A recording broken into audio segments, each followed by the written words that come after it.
Thrissur Viyyur central ജയിലിൽ വീണ്ടും തടവുകാരൻ jail ചാടി എന്ന വാർത്ത ഇപ്പോൾ പുറത്തുവരുന്നു. ബാലമുരുകൻ എന്ന തടവുകാരനാണ് ജയിൽ ചാടിയിരിക്കുന്നത്. കറുത്ത ഷർട്ടും വെളുത്ത മുണ്ടുമായിരുന്നു ജയിൽ ചാടുമ്പോൾ ധരിച്ച വേഷം. പോലീസ് തൃശൂർ നഗരത്തിൽ വ്യാപക പരിശോധന നടത്തുകയാണ്. ഇപ്പോൾ ഏറ്റവും സുപ്രധാനമായ മറ്റു ചില വിവരങ്ങൾ കൂടി ഇപ്പോൾ ലഭിക്കുന്നുണ്ട്. അതിലേറ്റവും ശ്രദ്ധേയമായത് 1 വർഷം മുൻപ് ബാലമുരുകൻ ജയിൽ ചാടിയിരുന്നു എന്നുള്ളതാണ്.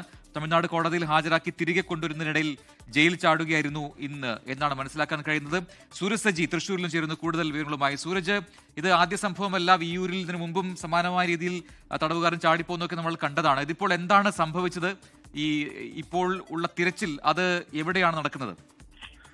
പ്രജിൻ, തൃശൂരിന്റെ അതിർത്തി പ്രദേശങ്ങളും അതോടൊപ്പം തന്നെ വിയൂർ പരിധിയും എല്ലാം കേന്ദ്രീകരിച്ചുകൊണ്ട് വ്യാപകമായ ഒരു തെരച്ചിലാണ് പോലീസ് നടത്തിക്കൊണ്ടിരിക്കുന്നത്. ഈ ബാലമുരുകനെ തമിഴ്നാട് കോടതിയിൽ ഹാജരാക്കി തമിഴ്നാട്ടിൽ നിന്നുള്ള പോലീസ് വിയൂരിലേക്ക് എത്തിക്കുന്ന സമയത്ത് വിയൂർ ജയിലിന് സമീപത്ത് വെച്ചാണ് ഈ ബാലമുരുകൻ ഈ ജയിൽ ചാടി പോയിരിക്കുന്നത്. ഭക്ഷണം കഴിക്കുന്നതിന് വേണ്ടി ഈ കൈവിലങ്ങുകളടക്കം അഴിച്ചിരുന്നു. അതിനുശേഷം ഈ വാഹനത്തിലേക്ക് കയറ്റുന്ന സമയം ബാലമുരുകൻ ഈ ചാടി രക്ഷപ്പെടുകയായിരുന്നു എന്നുള്ളതാണ് ഈ തമിഴ്നാട് പോലീസ് ഇപ്പോൾ വ്യക്തമാക്കുന്ന കാര്യം. എന്തായാലും ഇപ്പോൾ കേരള പോലീസും അതോടൊപ്പം തന്നെ വിയൂരിലെ പോലീസും ഒക്കെ ചേർന്നുകൊണ്ട് വ്യാപകമായ തിരച്ചിൽ നടത്തുന്നു. 1 വർഷം മുൻപും സമാനമായ രീതിയിൽ തമിഴ്നാട് പോലീസ് കോടതിയിൽ ഹാജരാക്കി തിരിച്ചു കൊണ്ടുവരുന്ന വഴി ബാലമുരുകൻ ചാടിയിരുന്നു. അന്നും ഈ ജയിലിന് സമീപം എത്തുന്ന സമയത്താണ് ബാലമുരുകൻ അവിടെ നിന്ന് ചാടിയത്. പിന്നീട് സമീപത്ത് നിന്ന് ഒരു ബൈക്ക് എടുത്ത് അന്ന് കടന്നു കളയുകയായിരുന്നു. പിന്നീട് തമിഴ്നാടിന്റെ തന്നെ പ്രത്യേക സ്ക്വാഡ് അടക്കം നടത്തിയ പരിശോധനയിൽ ബാലമുരുകൻ പിടിയിലാവുകയും ഈ വിയൂരിലെ കേസുമായി ബന്ധപ്പെട്ടുകൊണ്ട് കേരളത്തിലെ കേസുമായി ബന്ധപ്പെട്ടുകൊണ്ട് വിയൂർ ജയിലിലേക്ക് എത്തിക്കുകയായിരുന്നു.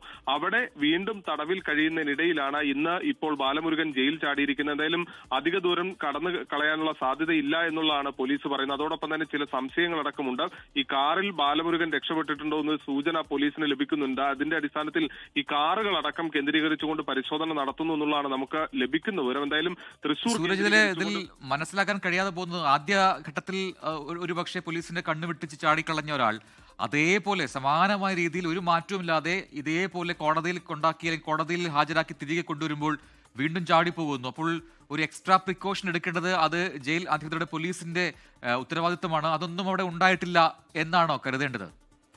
പ്രജിൻ, ഈ സംഭവവുമായി ബന്ധപ്പെട്ടുകൊണ്ട് തമിഴ്നാട് പോലീസിന് കൃത്യമായ വീഴ്ച ഉണ്ടായി എന്ന് അടിവരയിട്ട് പറയേണ്ടി വരും. കാരണം തമിഴ്നാട് പോലീസ് ഒരു തവണ കോടതിയിൽ ഹാജരാക്കാൻ 1 വർഷം മുൻപ് കൊണ്ടുപോയി തിരിച്ച് ഈ ജയിൽ കോമ്പൗണ്ടിലേക്ക് എത്തിക്കുന്ന സമയത്താണ് അന്ന് ബാലമുരുകൻ രക്ഷപ്പെട്ടു പോകുന്നത്. സമാനമായ രീതിയിൽ തന്നെ ഇന്ന്, അതായത് ഒരു തവണ ജയിൽ ചാടിയ പ്രതിയാണ് തമിഴ്നാട് കോടതിയിൽ ഹാജരാക്കാൻ കൊണ്ടുപോകുന്നത്. തിരിച്ചു കൊണ്ടുവരുന്ന സമയത്ത് സ്വാഭാവികമായും ആ പ്രതിക്ക് ഭക്ഷണം കഴിക്കുന്നതിന് വേണ്ടി കൈവിലങ്ങ് അഴിച്ചു കൊടുത്തിട്ടുണ്ടെങ്കിൽ അത് കഴിയുമ്പോൾ തന്നെ കൈവിലങ്ങ് അണിയിപ്പിക്കേണ്ടതാണ്. പക്ഷേ അങ്ങനെ ഈ കൈവിലങ്ങ് അണിയിപ്പിക്കുന്നതിൽ ഒരു വീഴ്ച അത് തമിഴ്നാട് പോലീസിന്റെ ഭാഗത്തു നിന്നുണ്ടായി എന്നുള്ളതാണ് നമുക്ക് പ്രാഥമികമായി ലഭിക്കുന്ന വിവരം. ഇവർ ജയിലിലെത്തി ഈ പ്രതിയെ കൈമാറുന്ന സമയത്ത് മാത്രമാണ് ഈ ജയിൽ അധികൃതർക്ക് അതിന്റെ ഒരു ചുമതല ഉണ്ടാകുക. പക്ഷേ ഈ ജയിലിലേക്ക് എത്തുന്നതിന് മുൻപ് തന്നെ ഈ ഭക്ഷണം കഴിച്ച് വാഹനത്തിലേക്ക് കയറുന്ന സമയത്ത് തന്നെ ഇവരെ വെട്ടിച്ച് ചാടി രക്ഷപ്പെട്ടു എന്നുള്ളതാണ് പറയുന്നത്. അതാണ് ഈ പോലീസിന് ഏതെങ്കിലും തരത്തിൽ, അതായത് തമിഴ്നാട് പോലീസിന് ഒരു വീഴ്ച ഉണ്ടായി എന്ന് കണക്ക് കൂട്ടാനുള്ള ഒരു കാരണത്തിലേക്ക് പോകുന്നത്. അതോടൊപ്പം തന്നെ ഏതെങ്കിലും തരത്തിലുള്ള സഹായം അല്ലെങ്കിൽ ബാലമുരുകൻ ഇത് മുൻകൂട്ടി പ്ലാൻ ചെയ്തതാണോ എന്നൊരു സംശയവും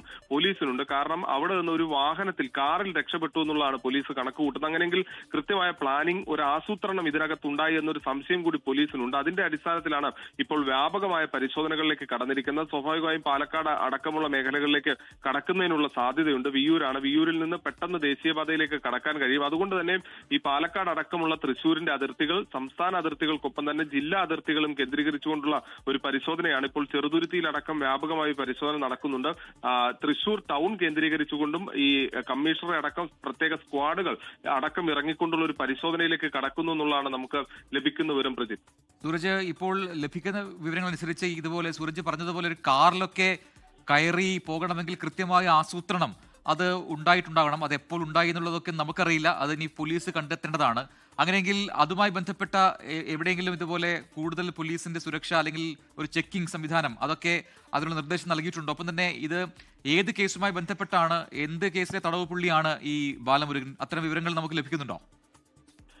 പ്രജിൻ നിരവധി കേസുകളിൽ പ്രതിയായിട്ടുള്ള ആളാണ് ഈ ബാലമുരുകൻ എന്നുള്ളതാണ് പറയുന്നത്. അത് മോഷണക്കുറ്റം അടക്കമുള്ള കേസുകളാണ് ഈ ബാലമുരുകന്റെ പേരിലുള്ളത്. നേരത്തെ തന്നെ നിരവധി കേസുകളിൽ ബാലമുരുകൻ പ്രതിയായിരുന്നു. അങ്ങനെ ഈ കേരളത്തിലും സമാനമായ മോഷണ കേസുകൾ അടക്കം ബാലമുരുകന്റെ പേരിലുണ്ടായിരുന്നു. അന്ന് ആദ്യഘട്ടത്തിൽ ബാലമുരുകൻ ചാടുന്നത് വിയ്യൂരിലെ തന്നെ ഹൈ സെക്യൂരിറ്റി ജയിലിലായിരുന്നു. അന്ന് ബാലമുരുകനെ പാർപ്പിച്ചിരുന്ന ഹൈ സെക്യൂരിറ്റി ജയിലിലാണ്.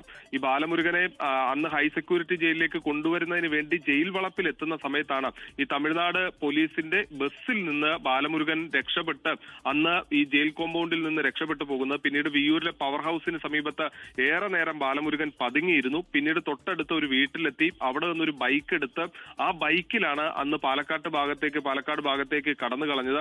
അന്ന് തമിഴ്നാടിന്റെ പ്രത്യേക സ്ക്വാഡ് അടക്കം എത്തിക്കൊണ്ട് വലിയ രീതിയിലുള്ള ഒരു തെരച്ചിൽ അത് ഇടുക്കി അടക്കം കേന്ദ്രീകരിച്ചുകൊണ്ട് നടത്തിയിരുന്നു. ബാലമുരുകന്റെ ചില സുഹൃത്തുക്കൾ ഇടുക്കി ഭാഗത്തുണ്ട് എന്ന വിവരത്തിന്റെ അടിസ്ഥാനത്തിൽ മറയൂരും കാന്തല്ലൂരും എല്ലാം കേന്ദ്രീകരിച്ചുകൊണ്ട് അന്ന് അവർ പരിശോധനകൾ നടത്തിയിരുന്നു. പിന്നീട് തമിഴ്നാട്ടിൽ മറ്റൊരിടത്ത് നിന്നാണ് ഈ പിടികൂടിയത്. അതുകൊണ്ട് തന്നെ ഈ ബാലമുരുകന്റെ സുഹൃത്തുക്കളെ കേന്ദ്രീകരിച്ചുകൊണ്ട് കൂടിയുള്ള അന്വേഷണത്തിലേക്ക് പോലീസ് കടക്കും എന്നുള്ളതാണ് നമുക്ക് ലഭിക്കുന്ന വിവരം. എന്തായാലും വ്യാപകമായ പരിശോധന അത് വിവിധ ഇടങ്ങളിൽ നടക്കുകയാണ്. തൃശൂർ വിയ്യൂർ സെൻട്രൽ ജയിലിൽ നിന്നാണ് തടവുകാരൻ ജയിൽ ചാടിയിരിക്കുന്നത്. ബാലമുരുകൻ എന്ന തടവുകാരനാണ് ജയിൽ ചാടിയത്. കറുത്ത ഷർട്ടും വെളുത്ത മുണ്ടുമാണ് ആ സമയത്ത് ജയിൽ ചാടുമ്പോൾ ധരിച്ച വേഷം. ഒരുപക്ഷെ അതൊക്കെ ഇപ്പോൾ മാറിക്കാണണം. ഒരു കാറിൽ കയറി പോയി എന്ന സംശയം ഇപ്പോൾ പോലീസ് ഉയർത്തിയിട്ടുണ്ട്. അതുമായി ബന്ധപ്പെട്ട പരിശോധന ഇപ്പോൾ നടത്തുകയുമാണ്. അതിസുരക്ഷാ സെല്ലിലുണ്ടായിരുന്ന ഒരു തടവുകാരൻ കൂടിയാണ്. ഇതുപോലെ ഒരു അധിക ജാഗ്രത വേണ്ടിയിരുന്ന ഒരു തടവുകാരൻ്റെ അടുത്താണ് ഇത്തരത്തിലൊരു അലംഭാവം തമിഴ്നാട് പോലീസിന്റെ ഭാഗത്തുണ്ടായത് എന്നാണ് നമുക്ക് മനസ്സിലാക്കാൻ കഴിയുന്നത്.